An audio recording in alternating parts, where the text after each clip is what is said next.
Good morning. All right, cool. Sometimes you have to say that 3 times before people answer back. But I thought with this crowd, you might get it on the first go.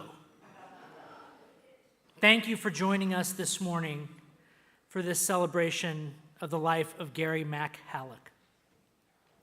Welcome, family and friends.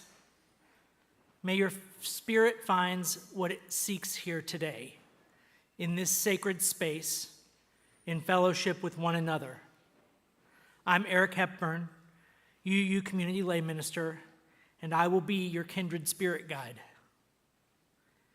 We must begin here, on the front side of things, wary of unintended consequences. Way on back around the year 700 AD, a group of church officials got together and decided that overt acts and expressions of grief were bad. They said that such acts displayed an absence of faith in the eternal life promised by the church. And as a consequence, we have grown up in a culture that has forgotten how to grieve and forgotten how to mourn. In a culture that values only life and its competencies, one that sees death as only a failure to thrive.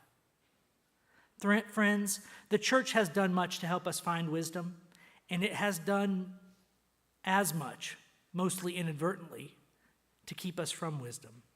And this, I'm afraid, is a case of the latter. You see, love is a coin with 2 sides, joy and sorrow. And life is a coin with 2 sides, praise and grief. And there is no muting of our sorrows, no muting of our grief that does not also blunt and numb and disconnect us from the joy and praise that is an inherent part of loving and living. So I'm going to invite you this morning to ignore those church elders. They meant well. I want you to grieve when the memories are sad. And I want you to experience all the joy you can when the memories are happy. And folks, it is a package deal. So whatever ideas you had when you walked in here today, whatever hard-won certainties that you hold about holding it together, or appropriate at a time like this, or this is for others who need it more than me, well, I'm asking you to leave those certainties behind, to be here together with us in this hard time at the end of Gary Hallock's days among us as a father and a friend, a relative and an acquaintance. Because anything that we have loved, and Gary was well loved, well, that thing, by virtue of being loved, that thing is also the crack by which our hearts are broken. So we gather here today to honor Gary Mac Hallock and to find healing for us and for him here on this, the leading edge of our own heartbreak. Here in this sacred space where we can, hard as it might be to believe, be brave enough to practice being heartbroken together.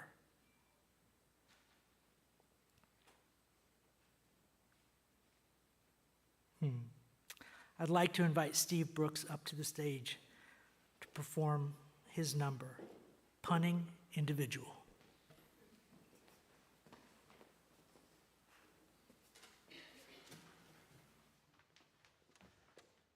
And as the Spirit moves you, besides permission to feel joy and feel grief, also give you permission to laugh.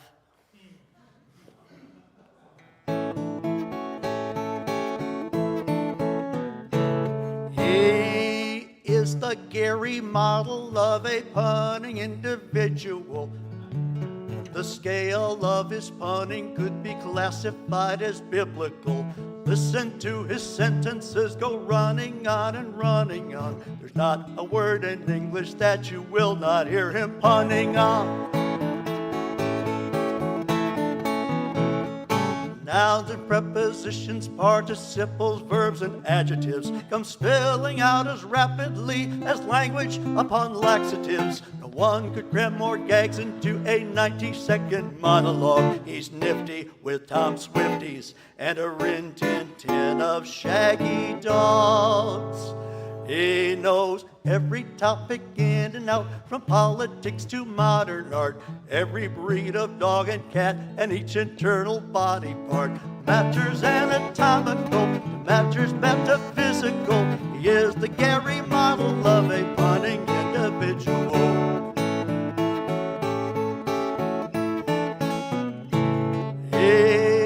The Gary model of a punning individual. His passion for a play on words is more than merely clinical. 40 years of audiences laughing as the puns go down, and honoring O.Henry in the city of the Violet Crown. He's always done his duty when it comes to keeping Austin weird. Punning competitions, he's regarded as a pioneer. They spread across America wherever people moan and groan. From Frisco to Seattle to Brooklyn and the Ponder Dome. He's leaving us a legacy of memories hilarious, bringing us together in communities gregarious. He tickles us in every lobe, frontal to occipital. He is the Gary model of a punning individual. He is our leerless feeder, a true Austin original. He is the Gary model of a punning individual. We love you, Gary.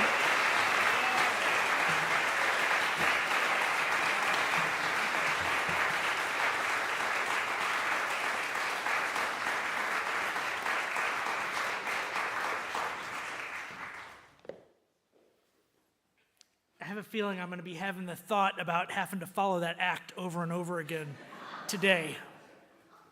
And that's all right. I'd like to invite Larry Smith up to share the eulogy with us.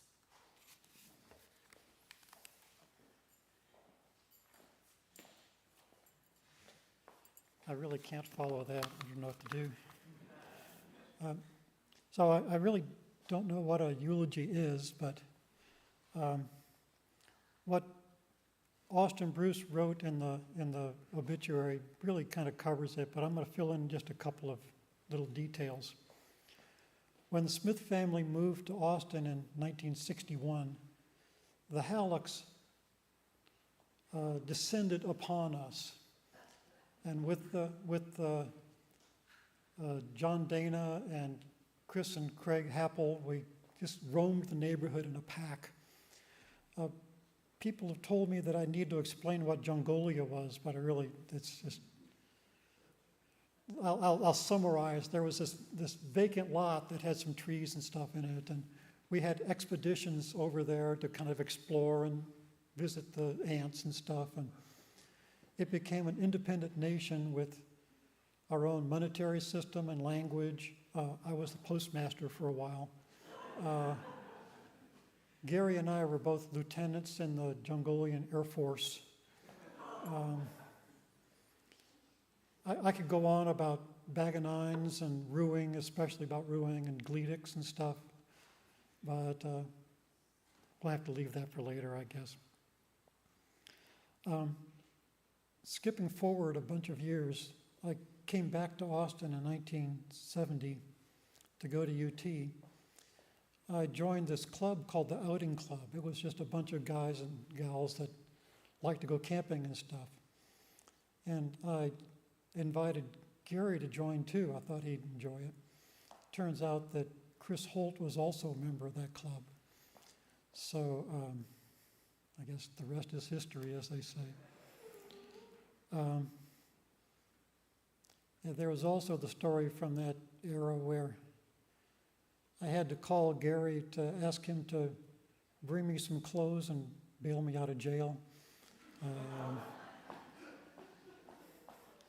Anyway, skipping forward again a bunch of more years and leaving out a whole bunch of really important stuff. After Gary had his diagnosis, Amy and I went to visit and we were chatting, and he said, I had 15 years worth of projects that I won't be able to finish now.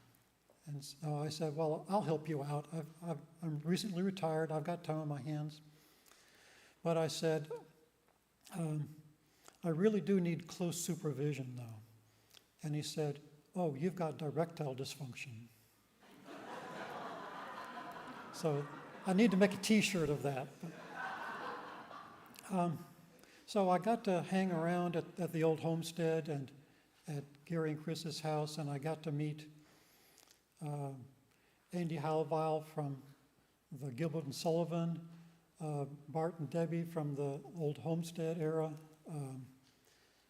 Bill from the O.Henry Pun-Off stuff. That leads me to my word of the day, and that's legacy. You think about all these people that Gary touched. He's got legacy that we can't think of ever having the ability to touch.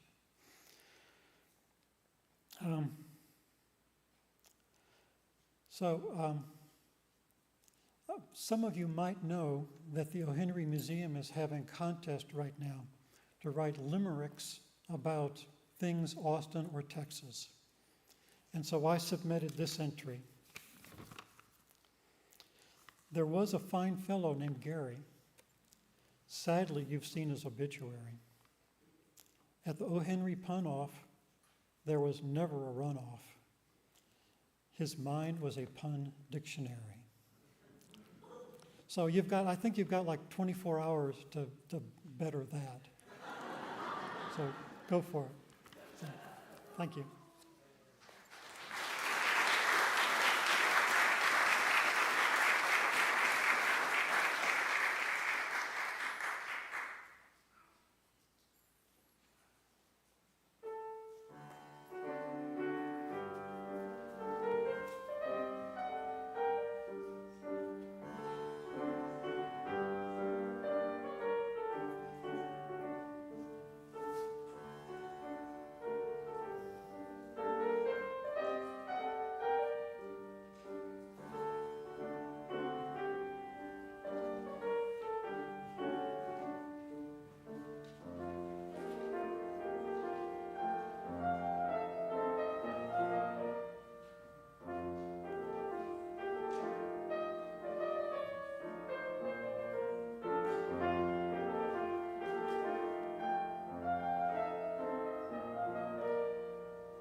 I've been asked if I was the MC more frequently than I've been asked if I was the minister this morning. So I will try to honor that.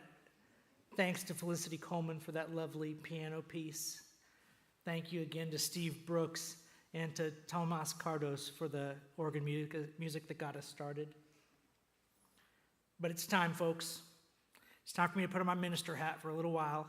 I promise to take it back off and become the jovial MC again. But we got a little work to do this morning. A limb has fallen from the family tree.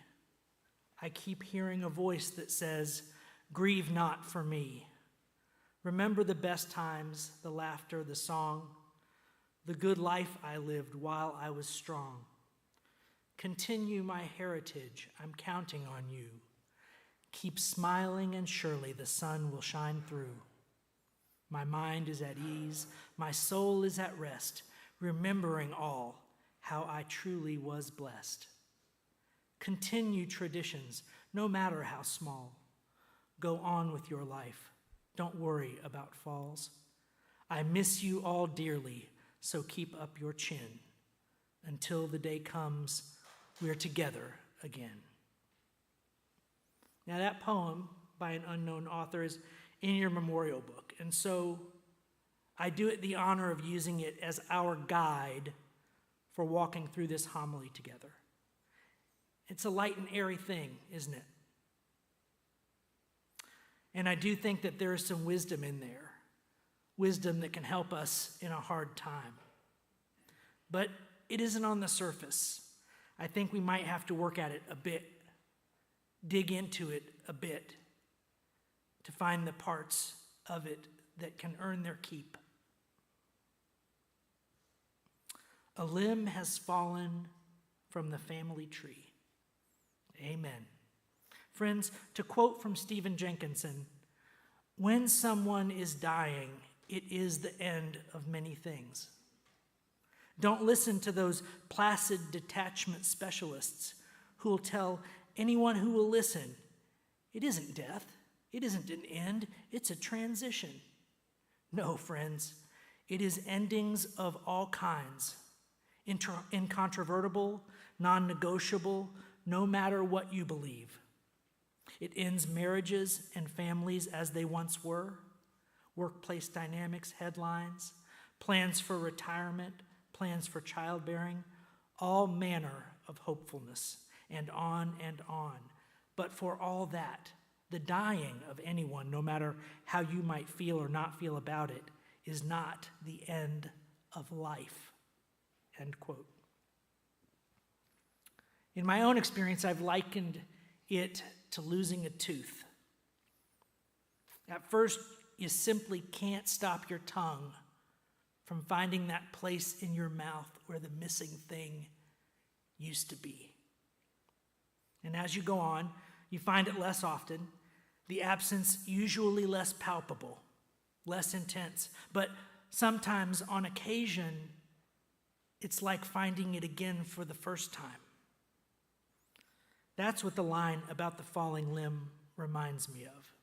At first, it's a scar on the forest skyline out your back window. Then, gradually, it isn't.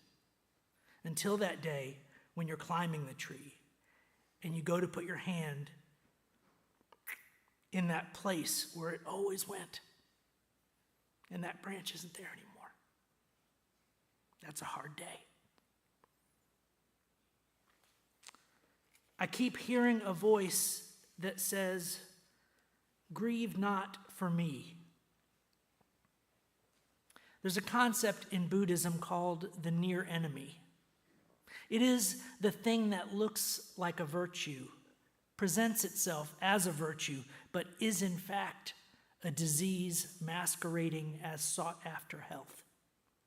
A common example that we can all relate to is this: pity is the near enemy of empathy. Empathy is a virtue, or should we more accurately say, there are virtuous versions of empathy. But pity, although it might look like empathy on a bad day, isn't a virtue. It's a judgment, and a distancing and a better you than me, hiding under the guise of false understanding. So what troubles me about this line is that there's a near enemy standing between what the line says at face value and the deep wisdom that we need in a moment like this. You see, the near enemy sounds like this: don't grieve because there is no cause for sadness in what has happened. If you're sad, it's because you're doing this wrong. Now that's a pretty toxic message. The virtue, the wisdom version that we get to when we dig past that version, it sounds different. It sounds like this: don't get stuck in grief. Let's hear the next line. Remember the best times, the laughter, the songs. Well, amen again.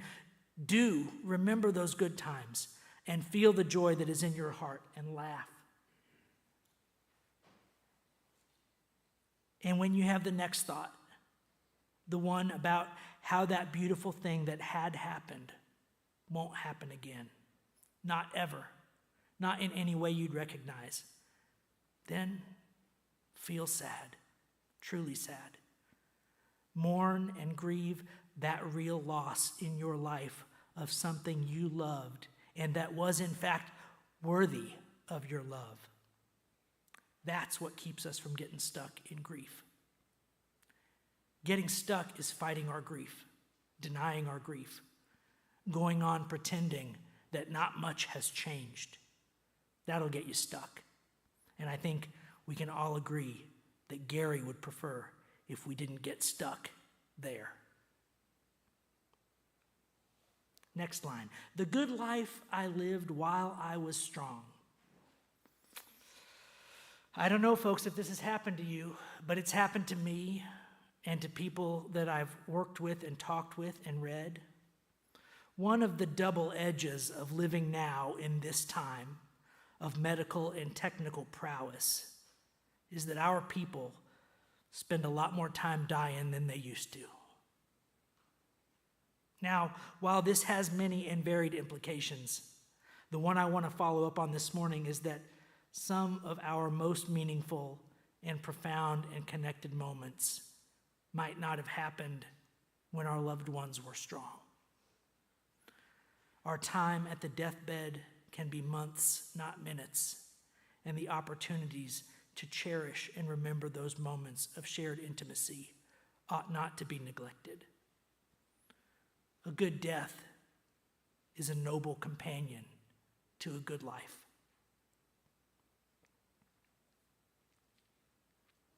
Continue my heritage. I'm counting on you. Friends, family, this is the moment where I remind you of something that you already know, but that is mighty easy to forget. You are the stewards of Gary's memories now, the holders of the heritage of his love of words and laughter and life and family. We have a hard time in our culture acknowledging obligation, but I believe that we have an obligation to our dead, to carry them in our hearts, to share them with each other and with those who will come after through our stories. Keep smiling and surely the sun will shine through.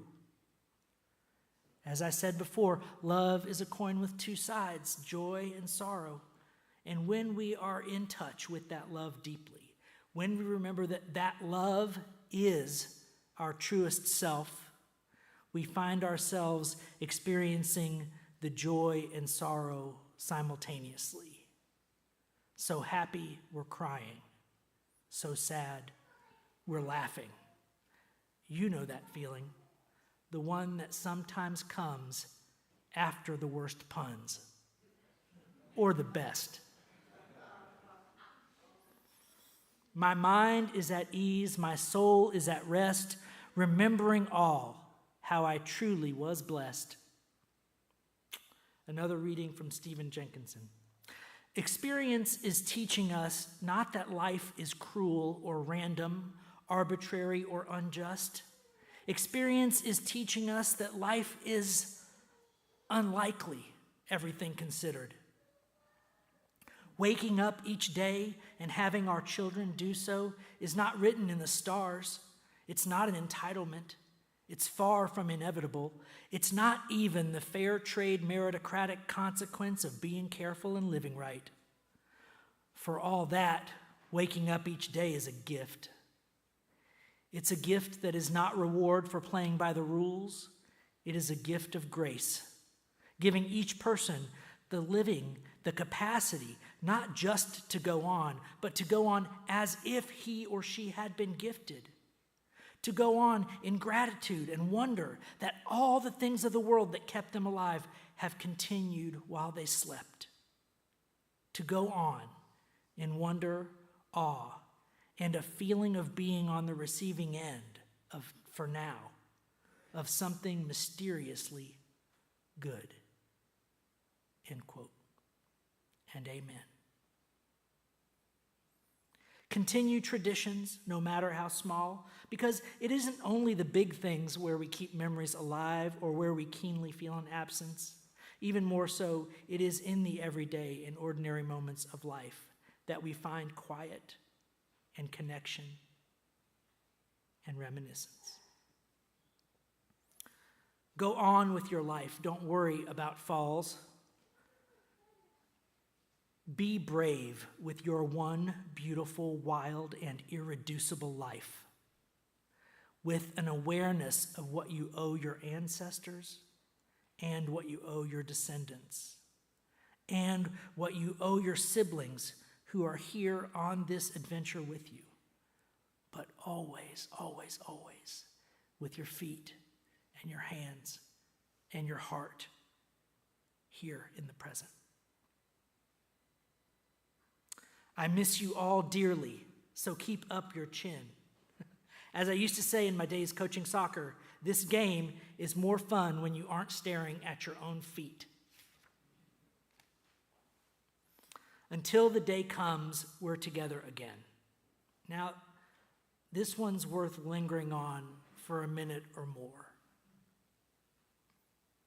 I think sometimes we say things like, you'll see them again in heaven, and we treat it as if that meant you'll see them next week at HEB.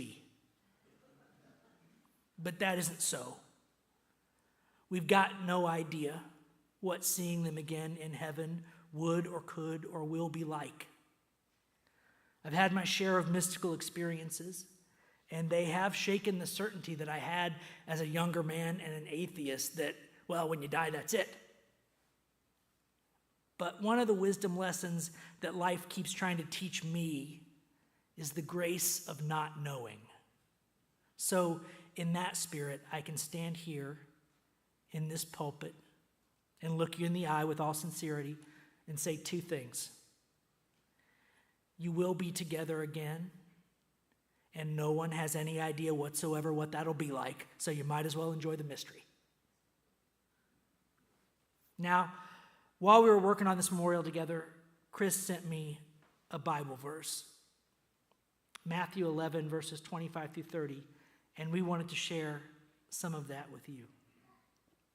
Now, firstly, Jesus speaks of hidden things hidden from the wise but revealed to little ones. And this reminded Chris of their granddaughters and how they brought their joy and light and life and innocence and the many blessings that we older folks so easily forget into Chris and Gary's life in this last year. Next, in those verses, Jesus speaks of the paternal relationship, which reminded Chris of Gary's love of being a father and a grandfather. Relationships that are not always easy, are not always how we pictured them, but nonetheless, something no parent would ever trade away. And amen. And I'll quote this last part. Come to me, all you who labor and are burdened, and I will give you rest. Take my yoke upon you and learn from me, for I am meek and humble of heart, and you will find rest for yourselves. For my yoke is easy and my burden light. Now, I think we moderns, when we read this, it appears at first blush as if Jesus is asking us to trade one burden for another burden. But as would have been understood by his contemporaries, a yoke is a labor-saving device. It doesn't technically remove your burdens or make them lighter, but it makes them easier to bear. It makes them feel lighter. A yoke is a technology that you learn for getting the work done without so much suffering and strain and difficulty and pain. And well, amen to that too. For Chris, there was gratitude for these words and for her church and for the easing of her burden. As it was for her, so may it also be for you. Amen. And again, amen.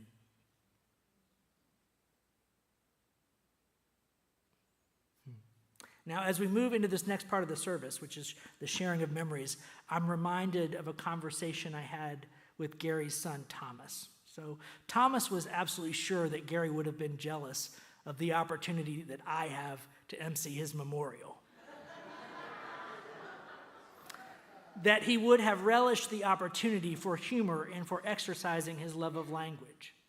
And I'm also feeling like I owe Gary and the rest of you a bit of respite. We've done some hard work with our words this morning, and I'm grateful for your willingness to go along with me on this journey. I hope that it's been of some use to you. So we're going to hear some selected speakers, and if my read on this crowd isn't too far off, there are a lot more of you wanting to talk up here than are going to get to. So if you're sitting there in the audience wondering whether they're going to call your name, you'd better relax. If you were on the list, you'd know it already. The second thing to make clear is that if I don't find a way to be a bit funnier and less serious, I'm quite sure that Gary's going to find a way to haunt me for being a wet blanket at his memorial. So if you're sitting there heartbroken, not over Gary, but over your shot at this audience, please know that there will be opportunities for sharing after the service during the reception at an open mic. And for those already planning their words, I'll remind you of a quote from O.Henry's short story, A Poor Rule. Bud Cunningham was engaged to keep refractory cattle within the bounds of decorum and order. Let's keep it clean, folks. All right. Now, see, this is the part that I couldn't figure out last night, I'll be honest with you. I've got a couple more things that I think are funny in here, and I'm not sure if y'all are going to think it's funny, and I don't want to run out of town on a spike, but y'all are used to punsters, so it can't be that bad. All right. From New Mexico, the birthplace of atomic destruction, I'd like to invite Gary's older brother, Don Hallock, up to the pulpit to share.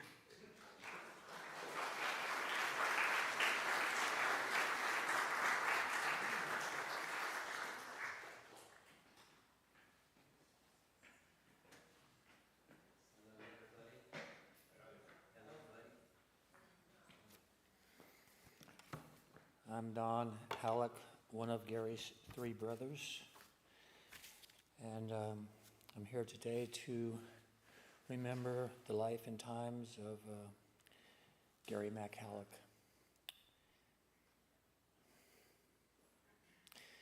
He was not only my brother, he was my best friend.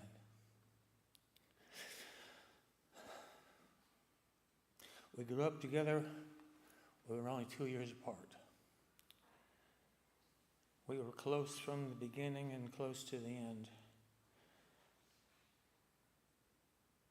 We grew up at the same time in a lot of the same places and experienced life and the changes along the way during the 50s and 60s and 70s.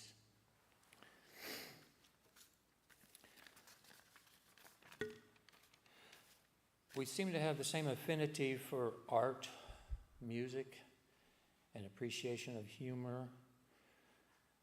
We also liked music and drama, and Gary and I wrote songs together, performed at open mics, and even lived together during our bachelor years.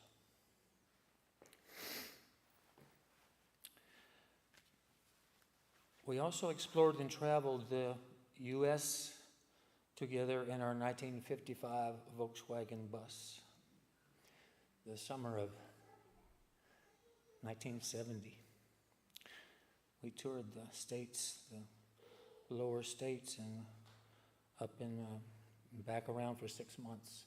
We sang at little clubs along in New Orleans, and we camped out, and we just enjoyed life and freedom. And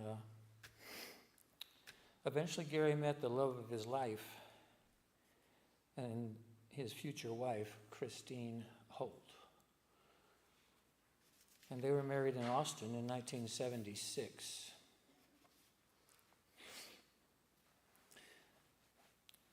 But my brother Gary was never just interested in one thing. He was something of a yak of all trades. Sorry about the lame pun, but you get the crutch of it. He was also a lover of life, art, music, poetry, and especially humor. He really participated in all aspects of life.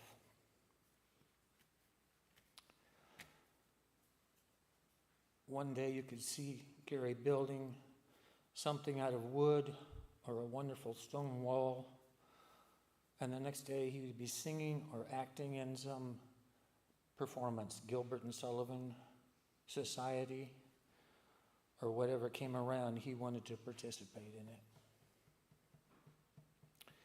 And he was good at all of it.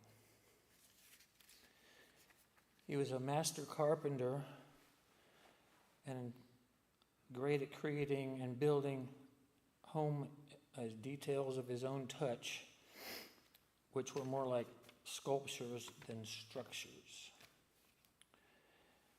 In the 1970s, he teamed up with my late parents, Bruce and Enid Hallock, and designed and created the Old Homestead properties, which was a 13-unit old-style Texas apartment building on our family property. So they took quite a bit of time and labor and effort to make it different, and it represented a old-style Texas 1900s communal apartment, and Gary became the guy who was in charge. And he was on the property every day, and he knew everybody that was renting from him and everybody around him. They became his friend, just like a family. The only irony to me is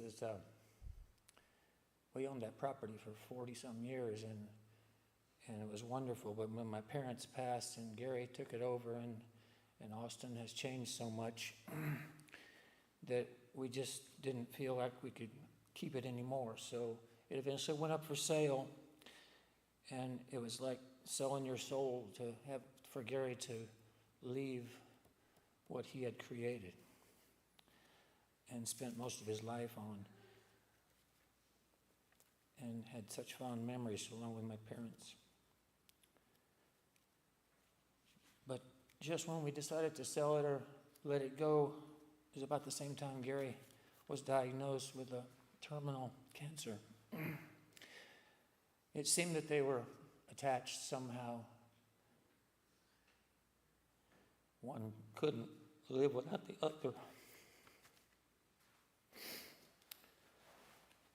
So we sold it, and now they're both gone.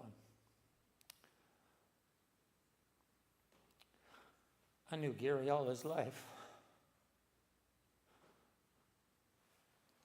I was there the day he was born.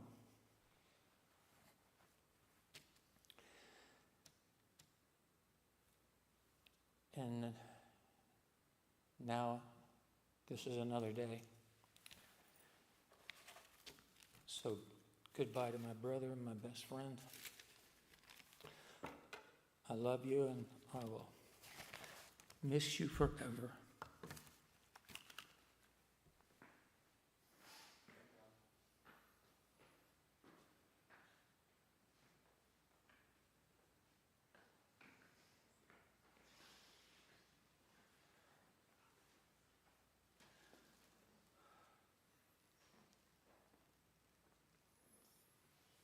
Thank you, Don.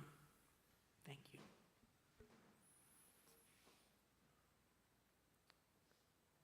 I'd like to invite up Mark's younger brother, Gary's younger brother, Mark.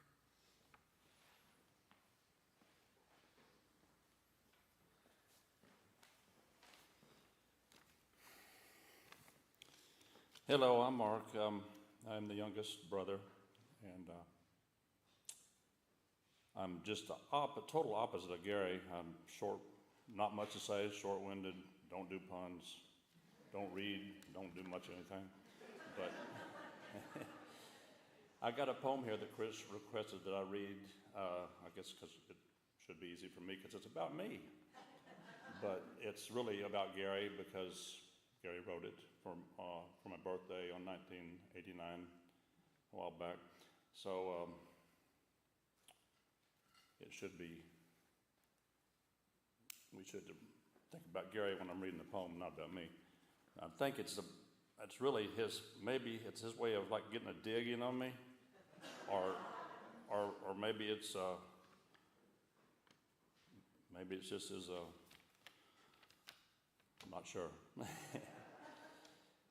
So to start off with, I want you to know my grandfather, when I was little, he nicknamed me Miko, so that is in the last line of the poem, so if you wonder what that is. But it goes like this. I think I shall never see my brother Mark write poetry, or reading from a physics book, or giving opera a second look, or driving in a foreign car, or programming a VCR, or voting for a liberal dame, or tackling anything too tame. But when he's pumping iron weights, or backing up those yellow freights, or carefully restoring trains, or keeping automobiles running with engines bright and paint so stunning, that's when he comes into his own, and in that class he stands alone. 'Cause that's the way I think he planned it, and I can only barely stand it. That's the game that he enjoys, collecting all the better toys, and having everything that's best, and leaving us with all the rest. For it's the right of last of birth, the Miko shall inherit earth.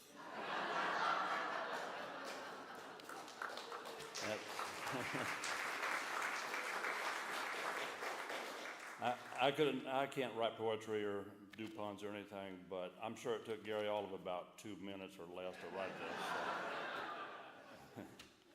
But anyway, besides all that, my earliest memories of Gary, when I was young, I first became conscious of what was going on in the world a little bit, I guess, and I was probably 7, and he was 4 years older than me. He was probably about 11, and I had gotten a toy truck for my birthday, and it had a box trailer behind that I pulled behind it, and a little toy truck, and Gary was interested in it like he was everything I was doing, and he thought that I needed a flatbed trailer to pull behind that truck, and he said that he would make me that flatbed trailer to go behind that truck, And the next day we would do that, and we went out in the garage the next morning to build that trailer. And he was having some difficulties with it. He's just 11 or so, and we're working on it. And he said he had someplace he had to go at 11 o'clock or something, to go ride bicycles with Larry Smith and Chris Happel or something, and he would have to go at 11, and time was ticking by, and he hadn't got it figured out yet, and I told him that it's okay, you don't have to worry about it right now, we can do it later, and he goes, no, I told you I was going to do it, and I'm going to finish it. And he did, and he missed his appointment to ride bicycles and everything. And he finished the trailer, and it was then that I first realized what a jewel I had in a brother that would, put aside anything he had going on to help me.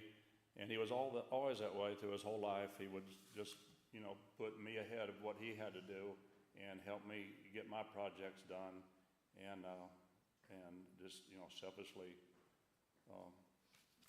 help others. So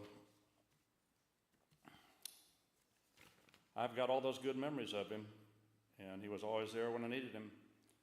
And I've got this nice poem that Chris suggested I read because it was easy for me. And I've also still got that little toy truck trailer he made. If you can believe that. Thanks very much for being here.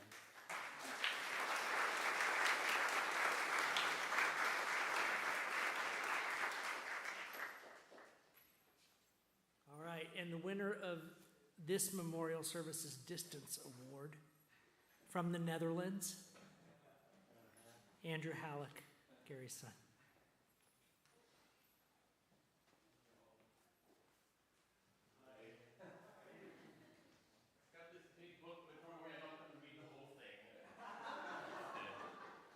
We found it. Is that all right? I was worried this would be a bit short for me, but that's fine. You can hear me okay, right? We found this kicking around the house in the last year with a whole bunch of other junk. But it turns out that it's a journal written by my dad in the early 80s when I was 1.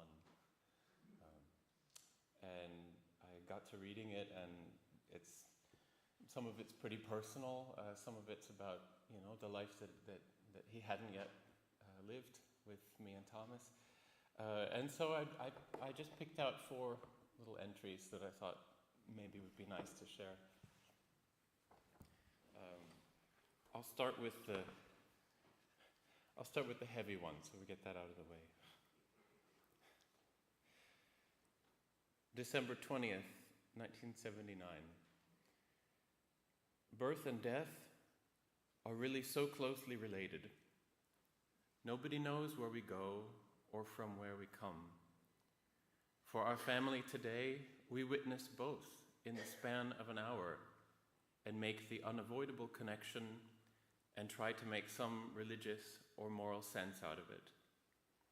The personal way that it touches us today is a firm reminder of that connection, that every day of the world, people die and people are born. One often hears of the miracle of birth, he put that in quotes, as if it were something impossible or unexpected. Nobody ever calls death a miracle, because we are all expecting it every day in some way.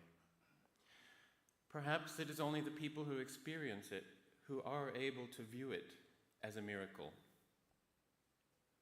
That would explain why you don't hear from the other folks. Being alive is a lot of fun, all right, but nobody who is alive today knows for sure just what the option is. And also on that same date, a little bit earlier, he wrote, "Often when I'm well pleased with something I have bought, built, or otherwise acquired, I get a miserly feeling that I should hoard it, hide it, or save it for later when I can really enjoy and appreciate it. Perfectly wonderful, useful items that I could be using right now, I don't, because I fear that I will use them all up and not be able to get any more. Sometimes, to ensure that I will be able to use and enjoy something, I will buy 2 of them and keep one fresh and new just in case.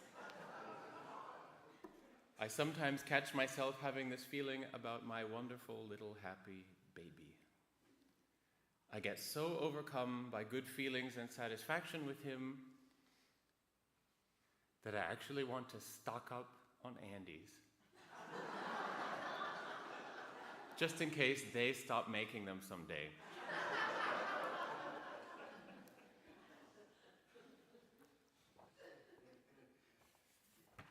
Here's let's see.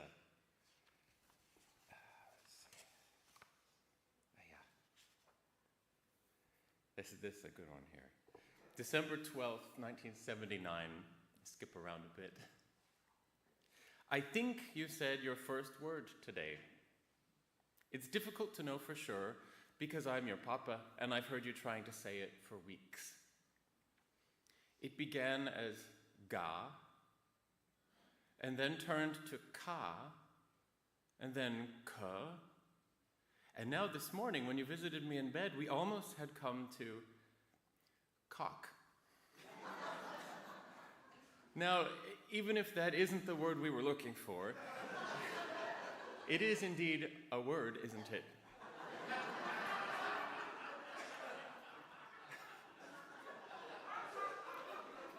I said it was personal. I have noticed that a lot of the words you are working on are similar in some of their sounds. Truck, rock, clock, light.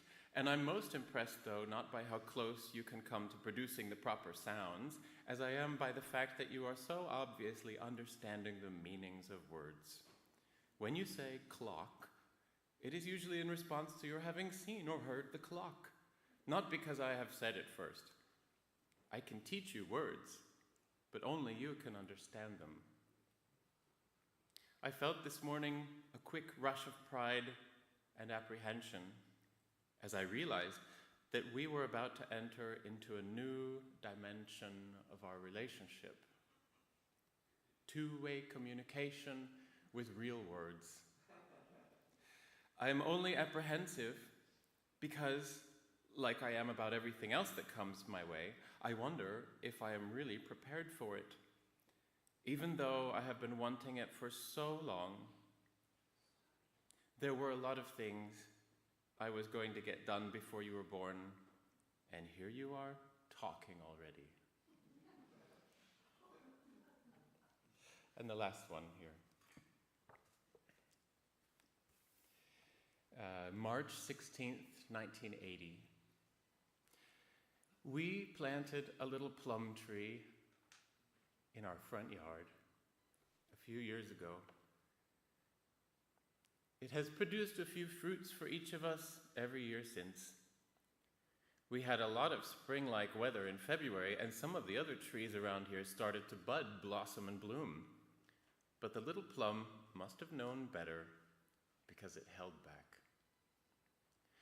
When the late freeze came blowing in about March, first all the other trees lost their early blooms and are still withered looking today. Little Plum Tree decided winter was over this week and started to blossom. At first you don't really notice anything, just some little lumps on the twigs and maybe some little green bumps. Then suddenly, on Tuesday, from across the yard, across the driveway, it seemed to be snowing on our little plum tree. Like so much popcorn, the blossoms burst open and took over the otherwise empty yard. I was so much impressed on Tuesday, but on Wednesday the tree was better than twice as full and is still growing stronger today. It is a wonderful sight, made much more so by the death of all the other buds.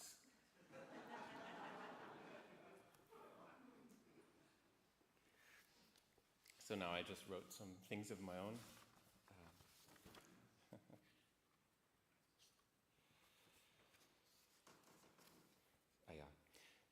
So here's a Gary that I almost recognize, right? Speaking to me now in my mid-40s from the other end of his own life. It's reflective, speculative, even spiritual at times, and clearly there's a nice turn of phrase. It's a Gary before pun-offs, before homesteads and O.Henrys, before camping in Bastrop and long road trips in the Volvo. A Gary before GNS matinees and high school marching bands, before amateur stonemasonry and limericks, before square dancing and mad scientists. What an adventure. And Papa, in those final heavy days, when talk was scarce, when the wordsmith was out of business, when the self-proclaimed linguistic terrorist terrorized no more, there was a stillness, a quiet presence, a warmth. And Papa, when you reached up slowly to me, not for my hand in comfort, but to ruffle my hair instead, I knew you were already aware of my reply to your messages all those years ago. Thanks, Papa, for this unruly mess of curls. Thank you for all the ways your life overlapped with mine. Thank you for smoothies and piping hot pig in the blankets wrapped in foil. Thank you for ridiculous watermelon costumes and astronaut birthdays. Thank you for strapping up 2 mismatched canoes with junk plywood and calling it a catamaran.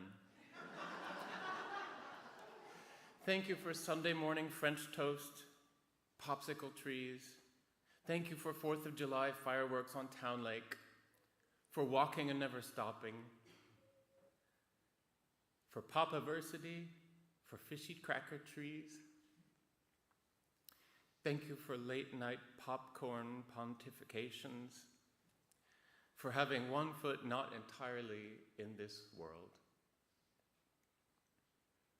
Thank you also for my love of words and ideas and associations, and for your ever-refreshing shamelessness, and for allowing a unique kind of artistry to shine through you and to shape your comings and goings. Thank you for always having exactly what I'm looking for buried in your expansive collection of abandoned treasures. And if I could somehow deliver this reply across time to that prosy proto-papa, I'd probably conclude with something like, "Hey man, buckle up, you're in for the ride of a lifetime."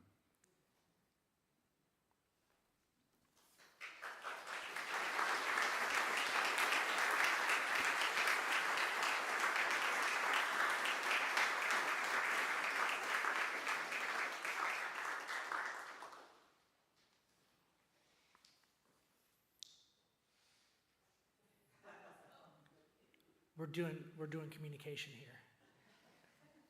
All right. I'd like to invite into the pulpit from Virginia, still the state for lovers, Debbie Scott, niece of Gary.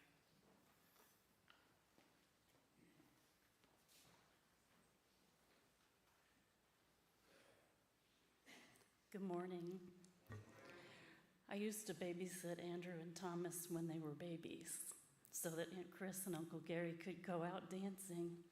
They looked like $1 million, and we had a great time in their house in Austin. My sisters, Ann, Jean, Mary, and I grew up here in Austin. Our family gathered at our Grandma Holt's house and the Old Homestead, Zilker Park, Bastrop, and other state parks for holidays, Sunday dinners, and picnics. We waited with anticipation for the Hallocks to arrive. Aunt Chris, Uncle Gary, Andy, and Thomas. Uncle Gary always brought the fun for us kids. Many games and puzzles that he bought from yard sales for quarters. And we loved playing outside with him. If you can imagine 6'4" Gary with a half a dozen kids dangling from his limbs as he walked like a giant, you'll know why we affectionately called him Uncle Gary the Swing Set. We begged for Pac-Man shoulder rides and used his amputated thumb as a joystick. Gary adored children, and we adored him right back. We spent many 4th of Julys at the Hallocks at their neighborhood parade, all dressed up with our bikes decked out in red, white, and blue. Enid would sing, and at the end, there was watermelon and lemonade. My sisters recall a 4th of July where Uncle Gary connected 2 canoes. This is a recurring theme. With a ping pong table, and they watched the fireworks on Town Lake from the water. Spectacular. I know we can all picture Gary in his flag shirt, it's on the slideshow, smiling and waving an American flag. As adults, we visited Austin and stayed with Chris and Gary. We played many games of chicken-foot dominoes, looked at pictures of trips to Poland and the Netherlands, narrated by Gary. Somewhere there are hundreds of hours of footage of our family occasions, well documented by Gary. We met them in New York City for many reunions to hear Andy perform and to meet their special loved ones, Tomas and Antonia, and when Thomas lived there, many good times. Gary made time to talk to us as individuals, to ask questions and to get to know us, even as little kids. He made us feel special and unique. We knew how much he cared for us with the non-judgmental, unconditional love of an uncle.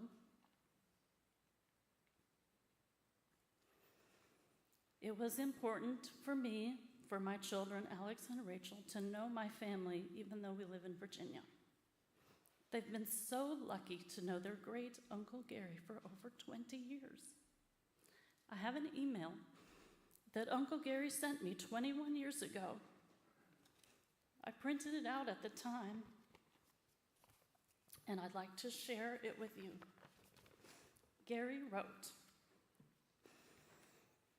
"Debbie and Sean, I've been thinking a lot lately about my little buddy Alex and how much fun he's missing by not playing with his Uncle Swing Set. Add this to the fact that Rachel is almost twice as old as she was last time I saw her, and this is getting to be an emergency. I keep wondering if there's any chance that you guys might make it down our way sometime this summer.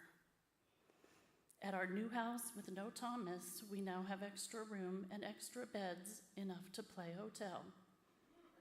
The Applegate Swing Set Adventure Camp, designed for kids ages 4 to 14, is open for business. It features a private bedroom with an antique double bed, a scenic private pond across the street with live ducks, geese, fish, and turtles, canoe rides on the above pond, an adjacent dry creek with hanging vines, rope swing, and campfires in season. A 6-foot-long boa constrictor named Julius Squeezer. A large, friendly yellow kitty cat, several hawks and owls that stalk the above kitty cat, 3 pianos, a 12-cup coffee maker, and a resident French toast chef. Another recurring theme. Free airport shuttle service For best service, reservations should be made several weeks in advance, but our friendly staff tries to stay prepared to accommodate surprise visits. Please phone ahead. Lots of love, hugs, and stuff. Uncle Gary, the swing set. In my memory, Gary is ever present and larger than life. He brought joy, laughter, excitement, and fun to my childhood, to my sisters, my cousins, and to my kids. I am grateful for his constant presence in our lives. Some of us brought hats to wear today, as Gary often did.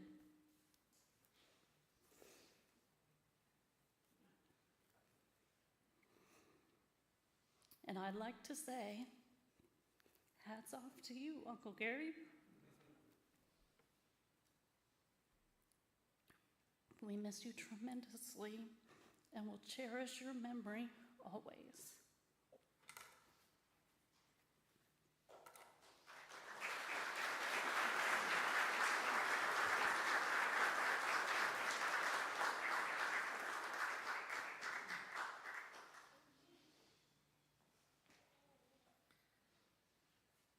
Next up, we have Gary's niece from South Austin, al sur del Rio, Iola Hallock.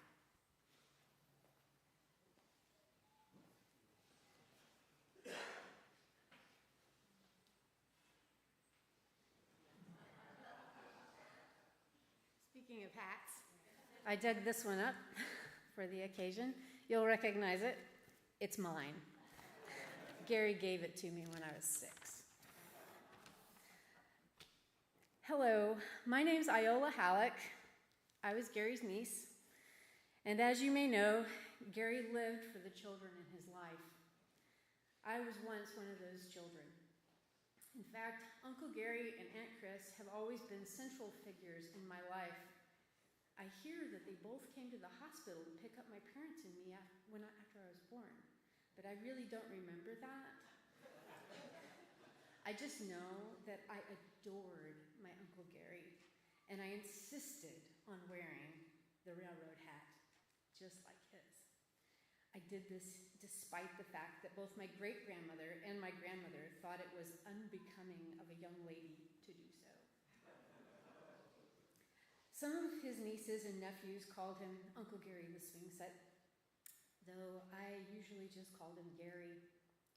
When I was about 6, he and I had a game where I called him Gare Bear, and he would pretend to be a talking bear and steal my railroad hat.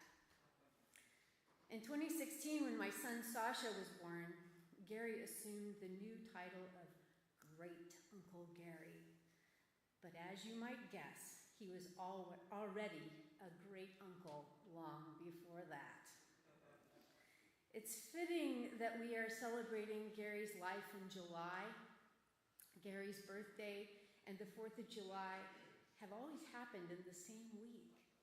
And when I was a kid, Gary made a big deal out of the 4th of July. This year, the fireworks were bittersweet for me because there was no Uncle Gary to share them with. Nonetheless, I feel inspired to relate how all my childhood memories of the 4th of July recall the times when Uncle Gary made this day extra special and extra fun for us kids. The floats, the costumes, and the extra efforts Gary contributed sealed the 4th of July neighborhood parade at Delwood as a quintessential summer memory of mine. Gary decorated bicycles and even turned a tricycle into a pedal-powered airplane. One year, he turned cousins Andrew and Tomas into walking twin watermelon slices. He coordinated with Uncle Mark to bring the rickshaws. He brought Enid to sing the Star-Spangled Banner, and thus inspired, I too dressed up in costume. I sometimes, somewhat inappropriately, wore my Halloween costumes from the previous year simply because I wanted to wear a costume at the parade, but lacked the forethought to plan something in line with the day's theme. Well, you should know that the parade was just the warm-up for the 4th of July. The featured 4th of July adventure was our annual sojourn to the town lake with the gallant catamaran Gary made from 2 canoes and a ping pong table. My dad, Uncle Gary's brother Austin Bruce, and I always went early to help Gary set up upriver. I was one of the oldest kids in the family and felt very important because I got to help assemble the eye-catching handmade boat. Once seaborne, we made our way downriver to Auditorium Shores to pick up Aunt Chris, Andrew, and Tomas, and whoever else was joining us at the time. I felt an expanding sense of freedom, gallantry, and wonderful bravado aboard that catamaran, as if I were an 18th century sailor. Somehow it all seemed to go so well with the spirit of the day. Andrew, Tomas, and I used to stand on the deck and pretend to be shot by the cannons during the 1812 overture. Sometimes we had a sail, and sometimes we had a flag. I think most of the times we had a flag because Gary got in trouble with the lake officials for having a sail. Chris often packed an elaborate picnic dinner, and of course there was watermelon to share. What would 4th of July be without watermelon? What's the 4th of July without fireworks, parades, canoes, and Uncle Gary? They all go hand in hand. And of course, there was watching the fireworks out on the water, laying out on that ping pong table surrounded by my family, my dad, my aunt, my uncle, my cousins, even sometimes grandparents, Enid and Big Bruce, adventured out with us. For me, it was the most wonderful feeling in the world to be thus surrounded, celebrating together. To this day, watching the fireworks brings back those feelings and memories of love, contentment, peace, connectedness, and freedom, all rolled into one holiday, and all because Uncle Gary poured that energy into it. Thanks for being such a great uncle, and I love you, and I'll miss you forever.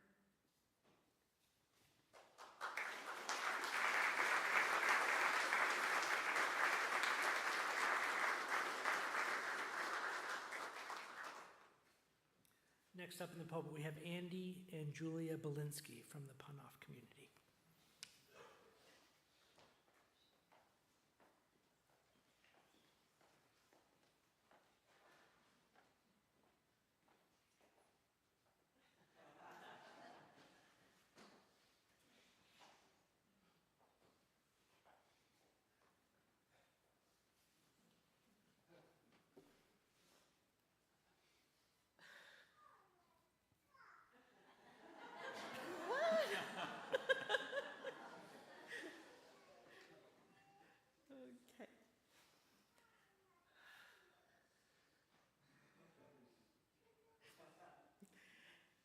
Gary was producer of the O.Henry Pun-Off World Championships for decades and then retired for 8 years, but who could tell?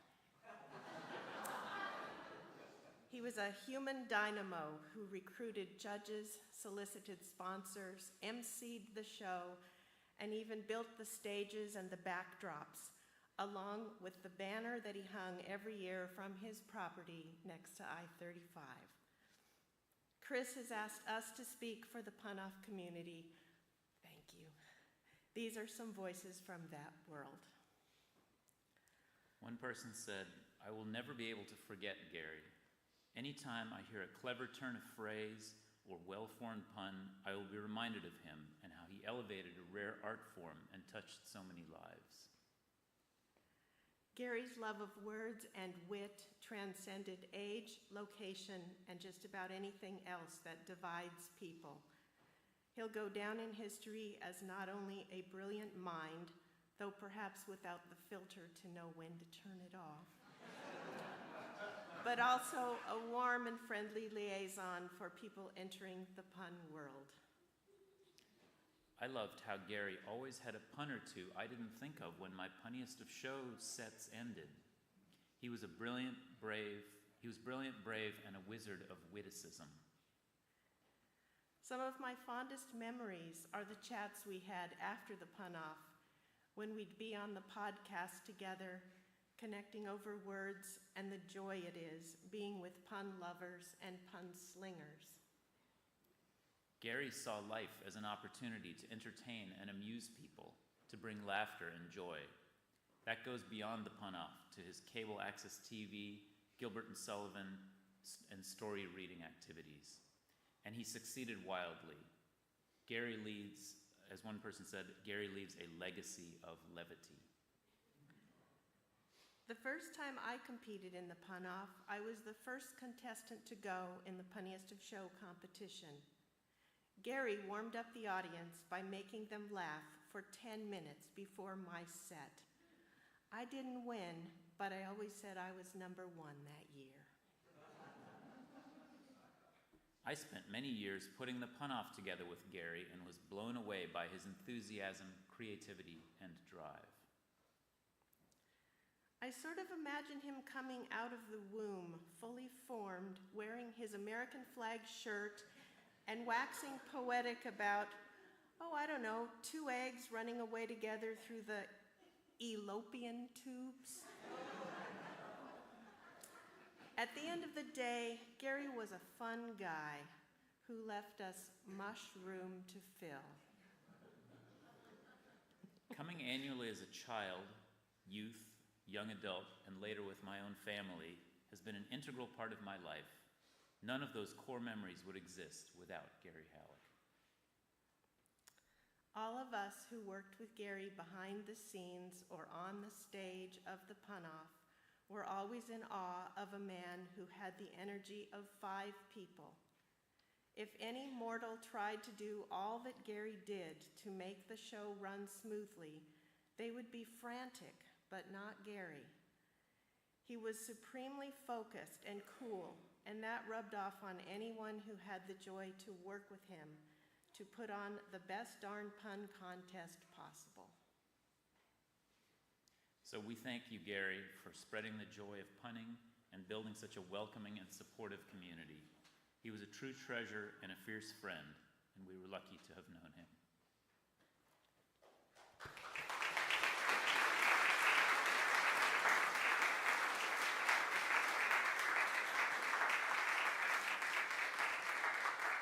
Janice Glee from the Brush Square Foundation Board.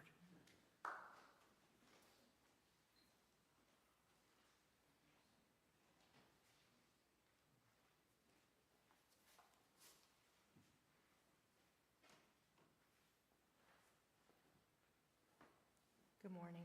It's almost good afternoon. I started working at the O.Henry Museum at the end of 2000, and I first met Gary early on in 2001. So the first person I called when I found out that Gary had passed was Valerie Bennett. And Valerie Bennett had been the curator of the O.Henry Museum for, I believe, close to 20 years. And she had worked with Gary on many pun-offs. And one of the stories that she told me, I'd heard before, but I didn't remember all the details. And it was a wonderful story. She said she was hired in 1990, and her first pun-off, she was hired in April, her first pun-off was in May. She was totally unprepared. She didn't know the people she was going to be working with, and she didn't know what a pun-off was. So consequently, it didn't go well.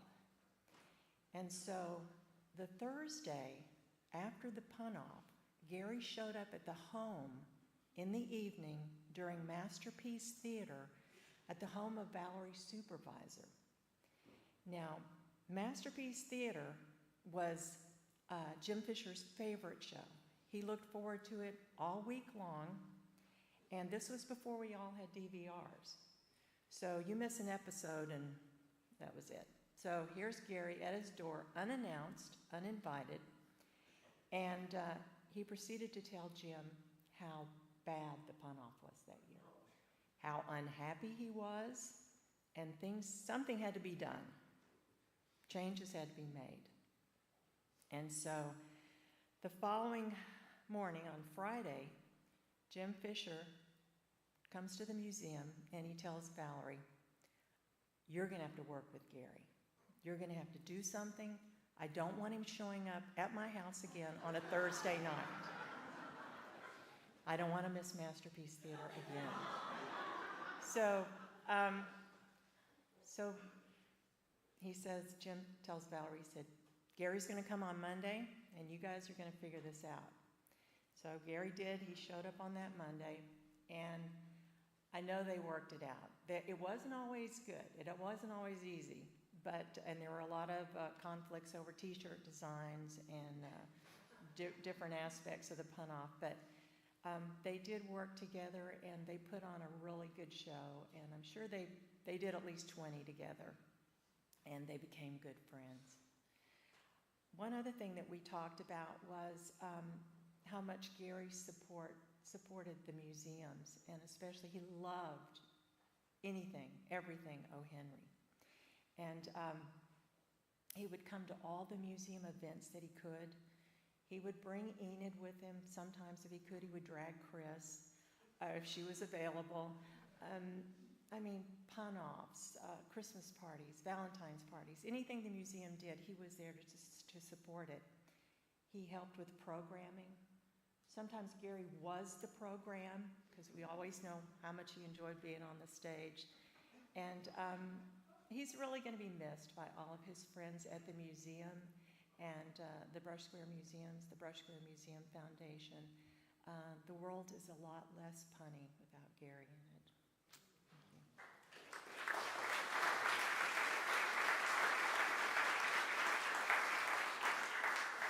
And last but not least, Bill Hatcher from the Gilbert and Sullivan community.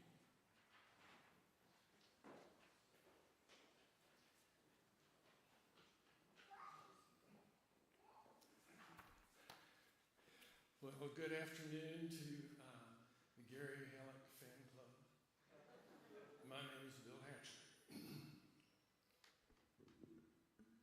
Gary and I became friends many years ago through our shared love of the light operas of W.S. Gilbert and Arthur Sullivan. I share in the sorrow of his wife Christina and family, and extend my sympathy and support. I knew about his diagnosis last summer because he told me in an email. I saw him several times afterwards in the theater and Gilbert and Sullivan musicales and at the Old Homestead. I was always glad to see him, and as everyone knows, he was always cheerful, upbeat, and fun.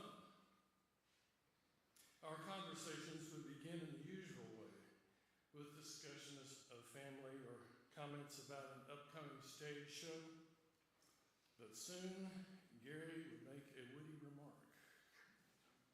This was great fun, and I tried to respond in kind. I enjoyed our conversations and the ensuing puns, but I knew I could not take it very far. As everyone knows, it was impossible to be as witty as Gary. Actually, this is a perfect opportunity for me to quote a lyric from a show, Gilbert and Sullivan show called Princess Ida. I will only change the pronoun. You will always find him ready with a crushing repartee. And please indulge me. You'll always find him ready with a crushing repartee. Yes, Gary had a crushing repartee. I was often in his parents' home in the Wilshire Woods neighborhood just west of Airport Boulevard, as his dear mother, Enid, hosted Gilbert and Sullivan meetings there for years. I think this was in the early 90s. He first appeared on the Gilbert and Sullivan stage in HMS Pinafore as an able seaman in 1976. Enid was Buttercup that year. Enid and Gary were again on stage together the next year in The Sorcerer. he appeared in other shows, but I think his favorite role was as the notary in The Sorcerer. Gary was always very helpful and supportive of our Gilbert and Sullivan shows. Thank you, Gary, for helping build and tear down sets, and thank you for bringing extra crew hands. Thank you for providing lumber and hardware and bringing your trailer. Thank you for building and loaning props. Thank you, Gary, for loaning that tall rolling staircase that we used backstage in the last two shows. How did you even find it in your mammoth storage building? Thank you for making the signs that we posted at our theater venues. Thank you for the enthusiastic way you entertain children in the theater before the annual children's show. Gilbert and Sullivan Austin will designate these performances as the Gary Hallock Children's Activities Day. And thank you, Gary, for being an all-around great guy.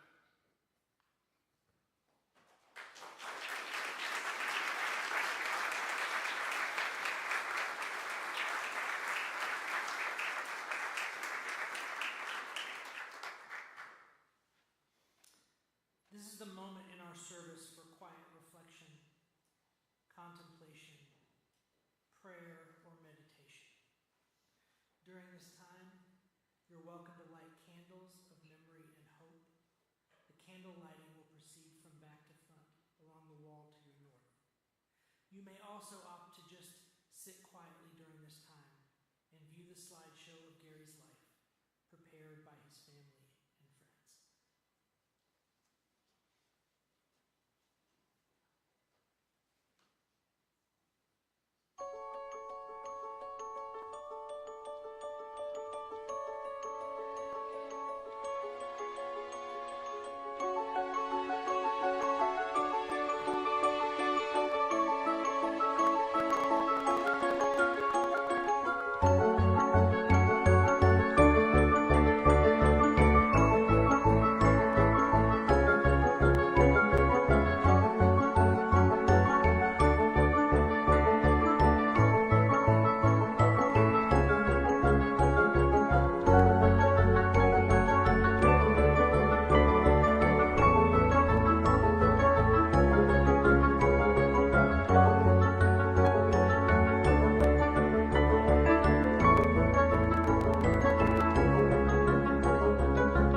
But then she discovered that it meant good word.